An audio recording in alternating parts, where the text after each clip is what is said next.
senantiasa mengawali doa-doa kita pada malam hari ini, khusus untuk pemangku manakib, yaitu Ibu Hajah Atik Birawati sekeluarga.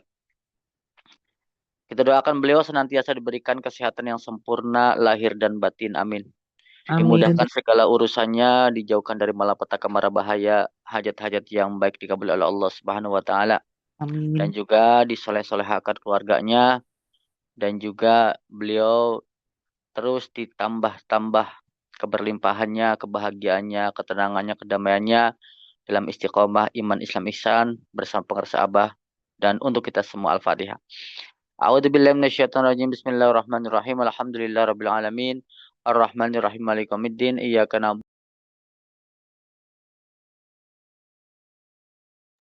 wa an'amta 'alaihim ghairil maghdubi 'alaihim waladdallin. Amin. Yang saya hormati para wakil talqin, yang saya hormati para petugas manakib, yang saya hormati Bunda Haya, keluarga besar Moy, dimanapun berada, pada kesempatan khidmat ilmiah malam hari ini,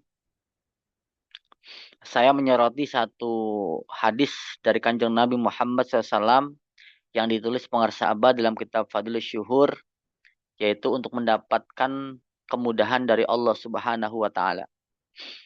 Untuk mendapatkan yusrullah, untuk mendapatkan yusrullah atau kemudahan dari Allah, itu banyak cara. Salah satunya, syarat yang kedua adalah bertakwa kepada Allah Subhanahu wa taala. Kalimat bertakwa ini sering kita jumpai, sering kita dengar, seolah-olah menjadi biasa saja. Bertakwalah kamu kepada Allah. Itu biasa saja. Karena apa? Karena sering dikatakan. Apalagi yang sering sholat Jumat. Bertakwa itu sesuatu yang sering diucapkan. Di sini ada hal menarik yang saya soroti ketika berbicara tentang sabda Kanjeng Nabi, yaitu hadis hadis dari Abi Dzar. Saya bacakan Bismillahirrahmanirrahim.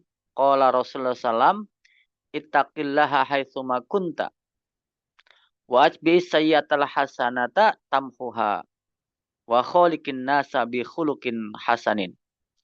Rawahu Ahmad wa Tirmizi wal Hakim. Bapak Ibu ikhwan akhwat, para pecinta kesenjiwa, jiwa, yang pertama adalah ittaqillaha haitsuma kunta. Jadi syarat untuk mendapatkan pertolongan Allah, kemudahan dari Allah Subhanahu wa taala, yang pertama adalah ittaqillaha haitsuma kunta. Bertakwalah kamu pada Allah dimanapun kamu berada. Ini yang pertama. Bapak Ibu ikhwan akhwat, hadis ini menjadikan pedoman hidup kita tentu dalam hal hablum minallah, hablum minan nas. Ittaqillah, bertakwalah kamu kepada Allah di mana saja berada. Nah, artinya ini menjadi prinsip hidup kita kalau kita ingin mendapatkan kemudahan dari Allah Subhanahu wa taala. Takwa dalam arti kita sering bahas, tidak hanya di masjid, tidak hanya di majelis taklim, tidak hanya bersama orang-orang baik. Takwa di sini dimanapun. Saat kita berada di tengah-tengah orang tidak baik pun kita mesti bertakwa. Takwa itu mudah ketika kita berada di masjid, ketika manakib. Tetapi takwa itu diuji ketika kita berada di luar manakib. Takwa itu diuji ketika kita berada di luar masjid. Takwa itu diuji ketika kita di hadapan kegiatan kita bersama orang-orang di tengah-tengah yang tidak bertakwa. Takwa itu diuji ketika tidak ada yang melihat kita. Jadi kalau seandainya kita bertakwa, ada yang melihat, ya nampaknya mudah begitu. Tapi ketika takwa diuji, tidak ada yang melihat kita ibadah, tidak ada yang melihat kita zikir, tidak ada yang melihat kita manakib, tidak ada yang melihat kita khotaman. Nah, ini artinya takwa kita diuji oleh Allah ketika tidak ada yang melihat. Takwa juga diuji ketika apa? Ketika ada kesempatan. Ketika ada kesempatan untuk salah. Ketika ada kesempatan untuk bermaksiat. Ketika ada kesempatan untuk korupsi. Nah, ketika ada kesempatan untuk mengambil barang hak orang lain, maka diuji di situ. Seolah-olah mudah, ini kalau seandainya saya lakukan tidak ada yang melihat. Padahal itu salah. Maka disitulah takwa diuji. Maka apa? Bertakwalah kamu pada Allah dimanapun kamu berada. Ittaqillaha haitsuma kunta. Ketika diuji takwa kita, ketika kita mendapat kekuasaan, otoritas, maka diuji oleh Allah. Gitu. Otoritas kita, tanda tangan kita, perintah kita menjadi otoritas yang menjadikan kebijakan-kebijakan kita untuk mendapatkan keuntungan kita, maka diuji di situ. Kira-kira ketika jadi pemimpin, takwanya di situ ada atau tidak? Atau malah untuk menzalimi orang atau untuk kepentingan pribadi. Dan tentu kekuasaan di sini tidak hanya kekuasaan tertinggi, bisa jadi kekuasaan menjadi ketua RT, ketua RW gitu ya, pemimpin gitu. Yang di situ ada kesempatan untuk memerintah, bisa jadi menjadi ketua di organisasi, bisa jadi ketua di dalam kegiatan-kegiatan masyarakat, ketokohan, maka disitulah takwa diuji gitu. Karena biasanya kalau seandainya kemaksiatan yang dilakukan oleh orang yang punya otoritas seolah-olah begitu ya, menjadi biasa, padahal sama saja. Ketika itu salah ya salah, ketika itu benar ya benar. Nah, maka Bapak Ibu ikhwan akhwat, itulah prinsip yang pertama untuk mendapatkan kemudahan dari Allah, pertolongan dari Allah adalah kita bertakwa kepada Allah dimanapun berada. Maka dalam bahasa tasawuf, takwa di sini adalah apa? Muraqabah, merasa diawasi oleh Allah Subhanahu wa taala.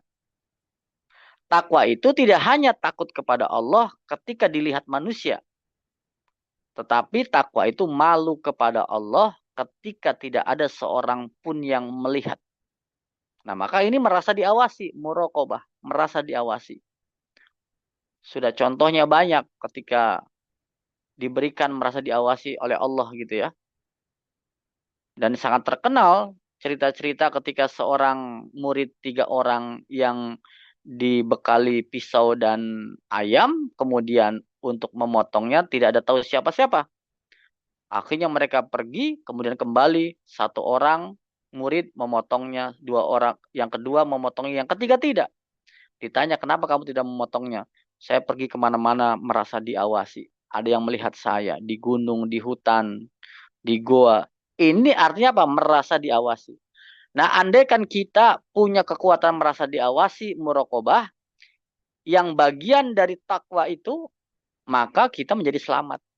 Andaikan satu prinsip saja, ittaqillah haitsuma kunta ini diterapkan kepada para pejabat gitu ya, para orang-orang yang pemegang otoritas, termasuk kita gitu. Nampaknya tidak ada korupsi, nampaknya tidak ada orang yang menzalimi orang lain. Kebijakan-kebijakannya menjadi kebijakan yang bermanfaat untuk umat, untuk manusia gitu. Kenapa? Karena ada takwa. Nah, jadi jangan sampai takwa waktu kampanye saja gitu ya. Takwa waktu di masjid saja. Ketika memegang kekuasaan pun mesti bertakwa kepada Allah Subhanahu wa taala. Nah, Bapak Ibu ya kawan akhwat, ini yang pertama menjadi prinsip pedoman hidup bagi kita semua. Siapa tahu hari ini kita belum menjadi apa-apa.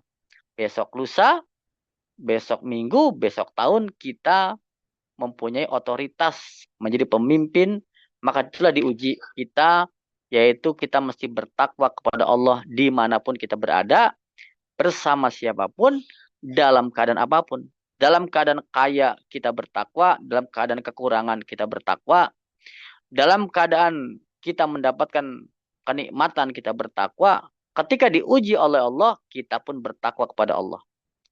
Jangan sampai ketika diuji, malah datang kita, mohon maaf, misalkan ke Gunung Kawi gitu ya, menyembah hal-hal pesugihan dan yang sebagainya gitu. Nah, ini artinya tidak bertakwa gitu. Ya boleh pergi ke Gunung Kawi, tapi untuk manaki, berzikir gitu ya.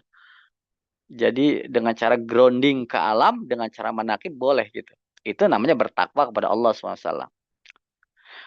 Bapak Ibu ya akhwat, itu yang pertama adalah bertakwalah kamu kepada Allah dimanapun berada. Nah, maka kita bersyukur. Kita sudah punya alat takwa, kita punya la ilaha illallah, kita punya ismu dzikrillah yang ditanamkan di kalbu kita masing-masing, di hati kita masing-masing. Sedang banyak orang kita bertakwa dengan zikir kita. Dengan tidak ada orang yang melihat, tetap kita masih bertakwa dengan zikir khafi kita. Kita berjamaah, orang melihat kita bertakwa. Ketika sendirian, kita qiyamul lail, bangun sendirian dalam keadaan dingin, sepi, senyap. Kita pun bertakwa karena hati kita bersama Allah. Itulah alat ittaqillaha haitsuma kunta. Bertakwalah kamu kepada Allah dimanapun kamu berada. Bapak Ibu ikhwan akhwat, para pecinta kesayangan jiwa. Selanjutnya, hadis Nabi adalah yang kedua adalah apa? Lanjutannya wa atsbi'is sayyi'atal hasanata tamhuha. Nah, ini yang kedua. Yang artinya adalah dan iringilah kejelekan dengan kebaikan. Kenapa? Karena kebaikan itu akan menghapuskan kejelekan itu. Nah, Bapak Ibu ya kawan akhwat. Jadi di dalam hadis ini menjadikan wawasan kepada kita semua bahwa Islam mengakui bahwa manusia itu adalah tempat salah atau bisa dikatakan bisa salah gitu. Siapapun namanya yang disebut manusia berarti bisa salah, termasuk kita karena kita manusia gitu. Nah, tetapi di sini dikatakan apa? Wa atsbi sayyi'atal hasanata tamhuha. Setelah melakukan kesalahan, maka kita apa? Kita langsung buat kebaikan-kebaikan. Iringilah kejelekan-kejelekan, iringilah kemaksiatan-kemaksiatan dengan kebaikan-kebaikan. Contoh misalkan terlanjur berkata kasar. Berarti terlanjur berkata kasar adalah perbuatan jelek. Langsung diiringi dengan kebaikan-kebaikan. Kita meminta maaf. Artinya itu adalah langsung di replacement begitu. Diganti. Jangan sampai kita, terlanjur saya berbuat maksiat gitu ya. Sudah saya maksiat lagi gitu. Terlanjur saya nggak zikir. Sudah nggak usah khotaman, nggak usah manakiban gitu. Kalau tidak zikir, jangan terlanjur kita manakiban. Kurang zikir, kita khotaman. Artinya itu sesuatu kejelekan, sesuatu tidak baik diiringi dengan kebaikan-kebaikan. Karena kebaikan itu akan menghapus kejelekan itu. Terlanjur menyakiti orang, ini kan perbuatan yang tidak baik. Maka apa yang kita lakukan? Lakukan kebaikan kepada orang itu. Terlanjur maksiat, terlanjur dosa, dan lain-lain. Segera bertobat kepada Allah. Segera berzikir kepada Allah. Itu yang artinya iringi kejelekan-kejelekan, kemaksiatan-kemaksiatan dengan kebaikan-kebaikan. Jadi seolah-olah kita katakan jangan biarkan satu kesalahan melahirkan kesalahan berikutnya. Nah, ini menjadi prinsip dalam hadis ini. Hadis ini gitu ya. Jangan biarkan satu kesalahan kita melahirkan kesalahan-kesalahan berikutnya. Ketika terjadi kesalahan, maka segera kita lakukan kebaikan-kebaikan. Yang tahu siapa? Yang tahu adalah diri kita. Jadi kalau salah, segera sadar, segera taubat, segera perbaiki. Salah, segera berbuat baik. Maka Abah mengatakan apa? Ketika salah, taubat apa? Lupa, ingat gitu. Lupa itu ghaflah, ghaflah itu wabah. Wabah taun terbesar di era sekarang. Virtual gitu ya. Wabah virtual yang luar biasa gitu. Taun gitu ya. Lupa gitu. Ghaflah. Jadi wabah itu menular. Wabah itu tak terasa penularannya. Itu ghaflah hari ini gitu. Nah, ketika kita ghaflah, ketika kita lupa, kata Abah apa? Jelas Abah menerapkan prinsip hadis ini. Ketika kita berbuat salah, segera lakukan kebaikan. Lupa, ingat lagi. Lupa lagi, ingat lagi. Maka ketika orang mengatakan, Abah kenapa saya banyak lupa kepada Allah? Oh gitu, segera ingat kepada Allah. Kalau lupa lagi, ingat lagi. Lupa lagi, ingat lagi. Seterusnya, itu artinya perbuatan kejelekan, keburukan, segera iringi dengan kebaikan-kebaikan. Seperti kita zikir tadi. Zikir khafi kita lupa, ingat lagi. Lupa, ingat lagi gitu. Lupa lagi manakib, ada manakiban online, ingatkan lagi gitu ya. Dijapri oleh Bunda Haya gitu ya. ingatkan lagi gitu. Lupa lagi, ternyata ada masuk lagi WA di grup. Oh, ternyata manakib lagi. Seperti itu. Itu namanya kejelekan diiringi dengan kebaikan. Bapak Ibu Ikhwan Akhwat, itulah cara mendapatkan kita pertolongan atau kemudahan dari Allah. Yang pertama, bertakwalah kamu dimanapun berada. Yang kedua, setiap kejelekan kita, kesalahan kita, iringi dengan kebaikan. Karena kebaikan itu yang akan mereplacement kita, kejelekan kita. Yang ketiga, apa hadis selanjutnya? Kata Nabi, ittaqillah haitsuma kunta wa asbi sayatal hasanata tamuha wa khaliqin nasa bi khuluqin hasanin. Yaitu apa? Berinteraksilah, bergaulah dengan manusia dengan etika yang baik. Ini yang ketiga. Jadi kalau kita bicara ini adalah bicara tentang apa? Kesalehan sosial, bicara tanbih gitu ya. Kita mesti berinteraksi, bergaul dengan manusia dengan akhlak yang baik, dengan perilaku yang baik, dengan etika yang baik. Maka kesolehan pribadi melahirkan kesolehan sosial, yaitu tanbih gitu. Berarti kita dengan orang lain tuh bisa jadi dengan ibu kita, bapak kita, anak kita, tetangga kita, teman kita, saudara kita, adik kakak kita, kan orang lain. Kita mesti apa? Berinteraksi dengan baik. Contoh sederhana, berkata dengan lembut, begitu kan? Tidak merendahkan orang lain, menepati janji apa yang kita janjikan kepada orang lain. Kita jujur kepada orang lain, kita mudah memaafkan, kita menjaga lisan. Itu contoh gitu ya. Contoh bagaimana kita melakukan interaksi dengan orang lain dengan akhlak yang baik, perilaku yang baik. Menghormati orang yang lebih tinggi daripada kita, baik tinggi secara usia, tinggi secara gelar, keilmuan, tinggi secara kekayaan, tinggi secara pengalaman. Kita hormati gitu. Kita menyayangi orang yang lebih muda dari kita, muda dalam usia, muda dalam pengetahuan, muda dalam pengalaman. Jangan mengatakan, kamu anak kemarin sore. Begitu, kamu tahu apa sih? Tidak begitu. Itu namanya merendahkan. Pesan tanbih adalah menyayangi, gitu. Menyayangi lebih rendah daripada kita. Nah, itu contoh. Maka perilaku, kalau kita lihat bagaimana caranya melaksanakan hadis ini, yang ketiga ini, penjelasan yang ketiga, poin yang ketiga, adalah tanbih gitu. Dan tanbih itu adalah akhlak Syekh Mursyid. Ya tentu seluruh silsilah. Kalau pada masanya, yaitu akhlak Abah Sepuh. Pada masanya, akhlak Abah Anom. Pada masanya, akhlak Abah Aos. Gitu. Itu adalah tanbih. Jadi kalau ditanya bagaimana role modelnya untuk bagaimana kita bisa melakukan wa kholikin nas bi khuluqin hasanin, ya Syekh Mursyid. Bagaimana kesolehan pribadi beliau melahirkan kesolehan sosial kepada orang lain. Nah, jadi ini yang tercantum dalam tanbih adalah tadi cara bergaul berinteraksi kita dengan orang lain diajarkan oleh tanbih. Maka tanbih berkali-kali diulang kita perdengarkan agar masuk gitu ya. Nah, contoh sederhana, bagaimana kita ini akhlaknya baik atau tidak ya, contohnya apakah orang lain nyaman ketika dekat dengan kita dengan perilaku kita. Ketika tidak nyaman, berarti ada yang salah kita. Mungkin kata-kata kita nggak lembut, nggak bagus. Kita tidak memudahkan orang lain, malah mempersulit. Mungkin kita punya janji nggak ditepati. Atau kita sering berbohong. Artinya orang tidak nyaman dengan kita. Indikatornya adalah apakah orang lain atau orang yang dekat dengan kita nyaman ketika bersama kita terhadap perilaku kita. Ya, kita senang kalau dekat Abah ya, dekat orang-orang baik, nyaman. Karena apa? Mereka berinteraksi dengan kita dengan akhlak etika yang baik, perkataannya baik, perbuatannya baik, perilakunya baik. Nah, itulah Bapak Ibu ya kawan akhwat, 3 poin di dalam hadis tadi menjadikan kita mendapat pertolongan atau kemudahan dari Allah Subhanahu wa taala. Yang pertama adalah bertakwalah kamu kepada Allah dimanapun berada.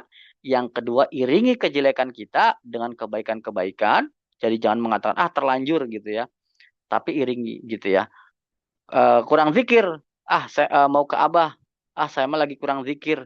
Justru karena kurang zikir, maka ke Abah. Yuk ke Abah, sama malu nggak pernah manakib khotaman. Justru karena jarang manakib khotaman zikir, kita ke Abah. Itu artinya iringi kejelekan dengan kebaikan.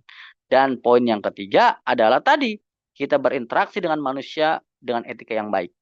Nah itulah Bapak Ibu, ikhwan akhwat, bahwa prinsip hidup, pandangan hidup sederhana yang diajarkan Kanjeng Nabi melalui hadisnya kepada kita semua yang dirujuk pengersaabah dalam kitab Fadhailus Syuhur. Nah, maka tiada lain, semua itu ada dalam ajaran kita, baik zikirnya, baik panutannya, Syekh Mursyid yang mengajarkan kepada kita semua cara bagaimana kita bertakwa, cara bagaimana kita mengiringi kejelekan, dan bagaimana caranya kita berinteraksi dengan manusia dengan etika yang baik. Bahkan berinteraksinya tidak hanya dengan manusia, berinteraksi dengan alam, dengan hewan, gitu ya, dengan bagaimana menjaga kebersihan, menjaga sungai, pohon-pohon. Inti berinteraksi dengan baik. Masya Allah gitu ya. Hablum minallah, hablum minannas, hablum minal alam. Alhamdulillah. Alhamdulillahilladzi faddalana ala katsiri min ibadihil mu'minin. Saya berdoa kepada Allah senantiasa untuk memangku manakib pada malam hari ini. Ibu Hajah Atik Birawadis keluarga selalu dimudahkan segala urusannya. Amin. Dan untuk Amin, kita amin ya semua. rabbal alamin. Amin. Ya Rabbal Alamin. Al-Fatihah. A'udzu billahi minasyaitonir rajim. Bismillahirrahmanirrahim. Alhamdulillahirabbil alamin arrahmanir rahim maliki yaumiddin iyyaka na'budu wa iyyaka nasta'in ihdinas siratal mustaqim siratal ladzina an'amta 'alaihim ghairil maghdubi 'alaihim waladdallin. Amin. Terima kasih. Wassalamualaikum warahmatullahi wabarakatuh.